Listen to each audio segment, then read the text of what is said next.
một tay bắt ra bắt cái này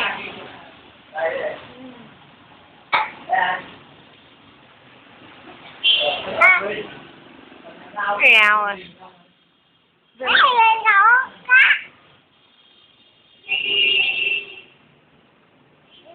nấu đổ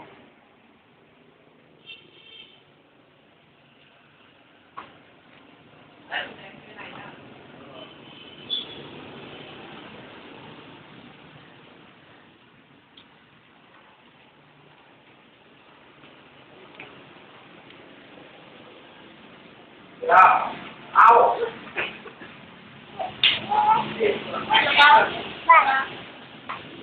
Vâng.